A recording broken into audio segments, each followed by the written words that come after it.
Hello, my name is Zaki Nahaboo and I'm a member of the Oecumene project at the Open University.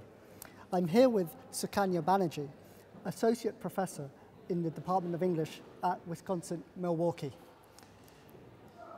Sukanya, in the introduction to becoming imperial citizens, you make a powerful case to situate imperial discourse as a prism through which critical political subjectivities emerge, a space which is often overlooked by post-colonial nationalism and later subaltern studies. How does embarking on this path open us to new sites and expressions of political subjectivity? Thank you for the question. One of the objectives that I was trying to get at in that project was not to look at the nation state as the sort of the starting point for thinking about questions of citizenship. And it is almost as if the nation state has assumed this hegemonic status in studies of citizenship as the starting point. But if we step back from it and look at the constellation of ideas of citizenship from a trans-imperial perspective, I think that it can, for one, lend itself to methodologies that disaggregate citizenship from current transnational perspectives and contexts. So I think that is one particular way in which we can go. And also it helps in revising earlier notions of the imperial context, because it sort of opens that up for further inquiry into how the imperial, how conditions of imperialism provide a vantage point for critique from the colonial perspective in ways that lead to affirmations of models of self-realization and self-presentation, which provide a genealogy for current ideas of citizenship. Thank you. Following Judith Butler, you argue recognizing failure as constitutive of political articulation keeps open the promise of an unsignified universality. If Orientalism narrated the success of the West to constitute citizens in contrast to a despotic East, then does revealing the internal failures of this narrative, as you point out in your chapters on Nahaboo and Banerjee, demonstrate that a locale of political subjectivity beyond Orientalism can emerge through the appropriation of Orientalism by imperial citizens? Okay, thank you again for these very engaging questions.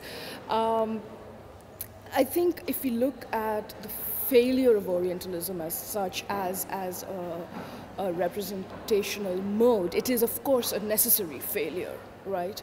And I think in some ways, not in similar ways, by no means am I drawing an analogy, but I think it keeps alive a critique and engagement with the assumptions of Orientalism.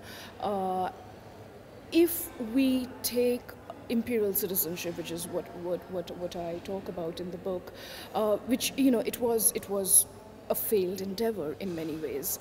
But I would like to think of that failure, and I would like to think of the failure of citizenship as a category of political belonging in itself, as a starting point for critique, because it sort of engages us in an inexhaustible process of critique and renewal and introspection, right, of what citizenship demands, delivers, or endlessly promises. And it is this inexhaustible critique that is perhaps foreclosed if we do not account for citizenship as failure. So I think failure becomes an important starting point and a sustaining force for the kind of critical engagement with citizenship that I would like to look toward. Thank you.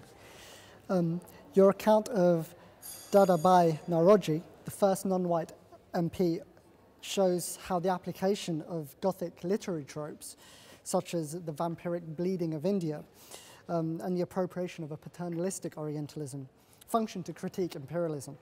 Now, America is not an imperialist state in the same vein as late Victorian Britain, nor is a president engaged in an analogous project as Nahaboo. But do you find Barack Obama, the first non-white president, to adopt a similar strategy as Nahaboo, or does my empirical import of the argument not sustain itself here? And if it does not, then what does this tell us about the dynamics of Orientalism today and how it is, can be, or is not challenged from within the political establishment?